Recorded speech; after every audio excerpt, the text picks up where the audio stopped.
ఆంధ్రప్రదేశ్కి అసలు క్యాపిటల్ అమరావతి కాదా? ఇంకా చట్టబద్ధతపై చర్చ ఎందుకు జరుగుతోంది? అసలు అమరావతిని కేంద్రం అధికారికంగా గుర్తించలేదా? దీనిపైన ఇటీవలే కేంద్ర మంత్రి పెమ్మసాని చంద్రశేఖర్ కూడా మాట్లాడారు. ఒకసారి ఆయన ఏం మాట్లాడారు విందాం. అమరావతి గెజిట్ విషయంలో ఇప్పుడు క్లారిటీ వచ్చే అవకాశం రైతులు కూడా చెప్తాను. అదే పనిలో ఉన్నాం, అదే పనిలో ఉన్నాం. నెక్స్ట్ సెషన్ ఏమైనా ఆమోదం సాధ్యమైన తొందరగా చేపిస్తాం, ఏదో టైంలో చేపిస్తాం. అదే పనిలో ఉన్నాం. అదే నా ఒక్కడితే నా డెసిషన్ కాదు కదా, చాలా మంది చాలా ఉంటాయి, అందులో చేపిస్తాం.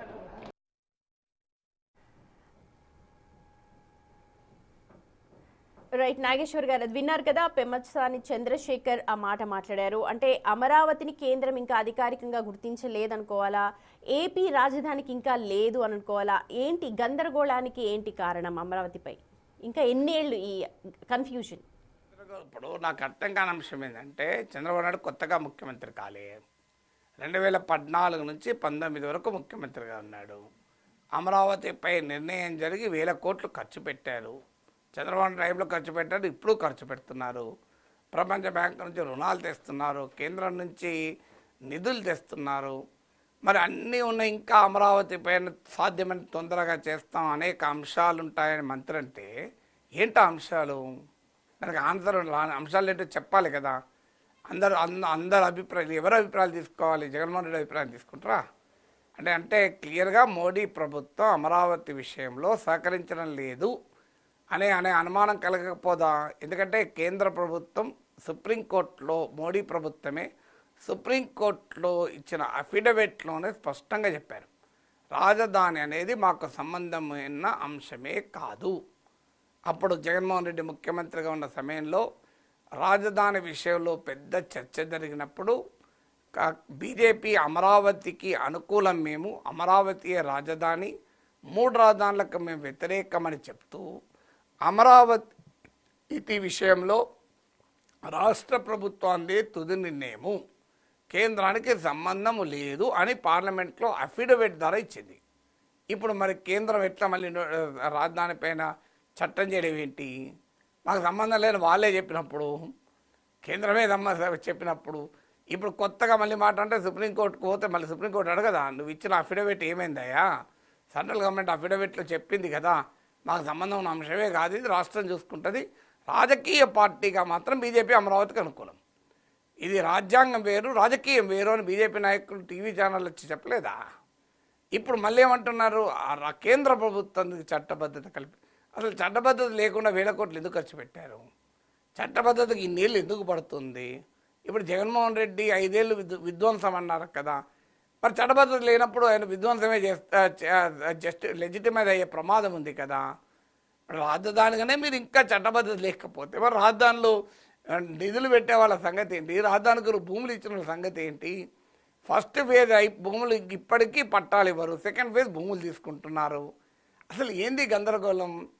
అంటే విభజన చట్టంలో చేర్స్తేనే రాజధాని అవుతుందా? విభజన చట్టంలో చేర్చకపోతే రాజధాని కాదా? నాకు అర్థం కాని అంశం. దీన్ని ఎందుకు చేస్తున్నారు అంటే దానికి రీజన్ ఉంది.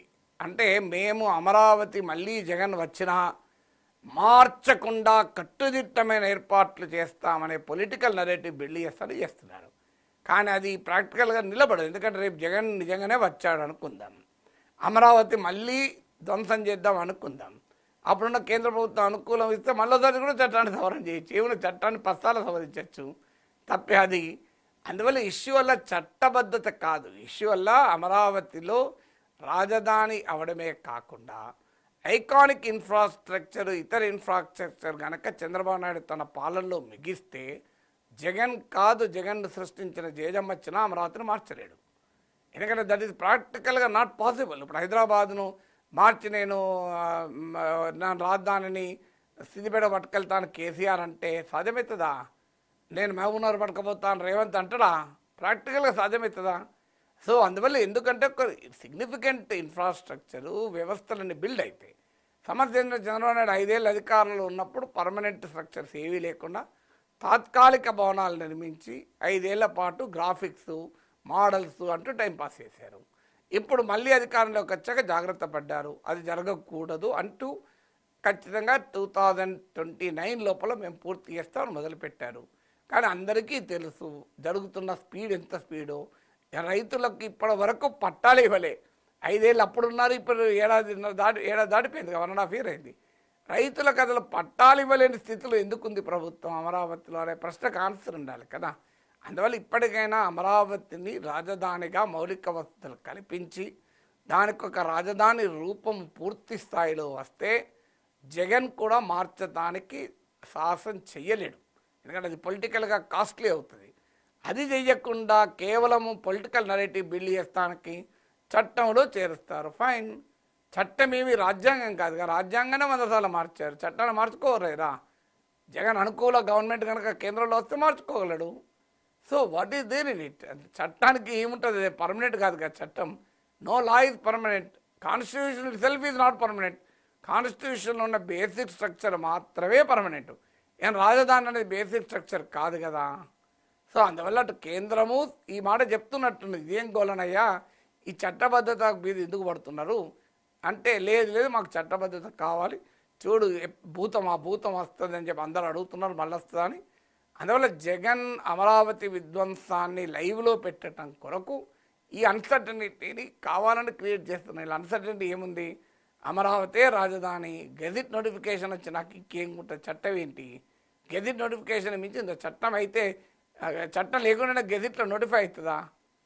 అమరావతి అంటూ గెజిట్ నోటిఫికేషన్ ఇచ్చాక ఇక మళ్ళీ చట్టం చేసి నేను దాన్ని అందులో పెడతా, విభజన చట్టాన్ని సవరించి మళ్ళీ దాంట్లో అమరావతియే రాజధాని అంటారు. చెయ్యొచ్చు, రేపు వచ్చినట్టు డ్రాప్ చేయొచ్చు, ఏమున్నది? కాన్స్టిట్యూషన్లో బేసిక్ స్ట్రక్చర్ మినహా మిగతా దేన్నైనా మెడియచ్చు. చట్టం అయితే ఆ చట్టాన్ని మొత్తానికే తీర్పడేయచ్చు కూడా. చట్టాలు ఏమున్నాయి? చట్టాలు మనం చేసుకున్నాయి కదా, పార్లమెంట్లో మెజార్టీ ఉంటే సవరించవచ్చు. సో పక్కాగా అమరావతి కావాలి అని అంటే ప్రభుత్వం అటు కేంద్రంలో కూటమి వాళ్ళ ఫ్రెండే ఉన్నారు, కానీ ఇంకా ఇన్నేళ్ళు పడుతుంది. మీరు అన్నట్టుగా ఫస్ట్ ఫేజ్ అయిపోయింది, వాళ్ళకే ఇంకా పట్టాలు ఇవ్వలేదు. సెకండ్ ఫేజ్ కోసం కూడా మళ్ళీ వెళుతూ ఉన్నారు. ఇదంతా కూడా త్రిశంకు స్వర్గంలో వేలాడుతున్నట్టే అనిపిస్తూ ఉంటుంది. మీకు అనిపించింది, నేను త్రిశంక స్వర్గం అన్న పదం వాడను. ఎందుకంటే త్రిశంక స్వర్గంలో అంటే అర్థం ఏంటి అంటే భూమి మీద లేదు, ఆకాశం లేదు, మధ్యలో ఉందని. కానీ అది నిజం కాదు కదా. అమరావతిలో పనులు అవుతున్నాయి. అమరావతిలో మీకు ఈవెన్ ఐకానిక్ స్ట్రక్చర్స్ కూడా పనులు మొదలయ్యాయి. ఆల్రెడీ ఈ మధ్య అనేక బ్యాంకులు, ఇన్సూరెన్స్ సంస్థలు తమ హెడ్ క్వార్టర్స్ కొరకు పునాదులు వేశారు. త్రిశంక స్వర్గం నుండి ఇవన్నీ ఎలా సాధ్యమైతే చెప్పండి? త్రిశంక స్వర్గంలో ఉన్నవాడు భూమి మీద ఉండొద్దు, ఇక్కడ భూమి మీద జరుగుతున్నాయి కదా. అందువల్ల మనం అలాంటి ఆరోపణలు చేయలేము. ఒక పదాన్ని, కాన్సెప్ట్ను వాడినప్పుడు నాలాంటి విశ్లేషకుడు చాలా జాగ్రత్తగా ఉంటాడు. So that I don't agree with that. So Amaravati Trishanku స్వర్గంలో లేదు, అమరావతి గ్రౌండ్ పైనే ఉంది, గ్రౌండింగ్ అవుతోంది. అఫ్కోర్స్ ఆ పనుల్లో స్పీడ్ పెరగాలన్న తప్పలేదు. అమరావతి రాజధానిగా రావడానికి ఏపీ ప్రజలు ఇంకెన్నాళ్ళు వెయిట్ చేయాలి? కరెక్ట్.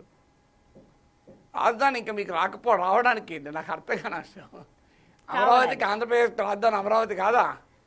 ఇంకా అమరావతి కాకపోతే ఏదండి రాజధాని? అదే నేను అంటున్నా, క్యాపిటల్ రీజన్ డెవలప్మెంట్ అథారిటీ అని చట్టం చేశారు. క్యాపిటల్ అంటే ఎక్కడుంది? క్యాపిటల్ సిఆర్డిఏ అమరావతి ఏరియానే కదా. ఆంధ్రప్రదేశ్ రాష్ట్ర శాసనసభే క్యాపిటల్ రీజన్ అన్న తర్వాత ఇంకెవరు అనాలండి? నాకు అర్థం కాని అంశం. అమరావతి రాజధాని కాదు అని ఎవరంటారు చెప్పండి? అది రాజధాని కాకపోతే మరి ఆంధ్రప్రదేశ్ అసెంబ్లీ ఎట్లా చట్టం చేసింది? చట్టబద్ధత కూడా, చట్టబద్ధత లేకపోతే సిఆర్డీ ఎట్లా వచ్చిందండి? క్యాపిటల్ రీజన్ డెవలప్మెంట్ అథారిటీ ఎట్లా వచ్చింది చెప్పండి నాకు? అమరావతిలే కదా వచ్చింది, అది సిఆర్డీఏనే కదా. ప్లాట్ల ఒప్పందాలు కుదుర్చుకుని సిఆర్డీఏ. క్యాపిటల్ లేకపోతే క్యాపిటల్ రీజన్ ఎట్లా వస్తుంది చెప్పండి? క్యాపిటల్ లేకుండా అమరావతిలో క్యాపిటల్ రీజన్ సాధ్యమవుతుందా? కర్నూలులో క్యాపిటల్ రీజన్ డెవలప్మెంట్ అథారిటీ ఉందా? విశాఖపట్నంలో క్యాపిటల్ రీజన్ డెవలప్మెంట్ అథారిటీ ఉందా? తిరుపతిలో ఉందా? ఒక అమరావతిలోనే ఉంది కదా. మీకు తిరుపతికి వైజాగ్ వచ్చే గ్రేటర్ వైజాగ్ మున్సిపల్ కార్పొరేషన్ ఉంటుంది, క్యాపిటల్ రీజన్ ఉండదు. క్యాపిటల్ రీజన్ డెవలప్మెంట్ అథారిటీ అంటే అమరావతి. అందువల్ల ఆంధ్రప్రదేశ్ శాసనసభే దాన్ని క్యాపిటల్ రీజన్గా చట్టంలో చేర్చినప్పుడు ఇంకా చట్టబద్ధత లేదు అని ఎవరైనా అంటే అంతకన్నా అమాయకత్వం ఏమైనా ఉంటుందో చెప్పండి? పార్లమెంటు చట్టంలో చేర్చమని ఇప్పుడు అడుగుతున్నారు. పార్లమెంట్లో చట్టం అంటే విభజన చట్టం సవరించి అది ఎందుకు అడుగుతున్నారు? అమరావతి కొరకు కాదు, రాజకీయం కొరకు అడుగుతున్నారు.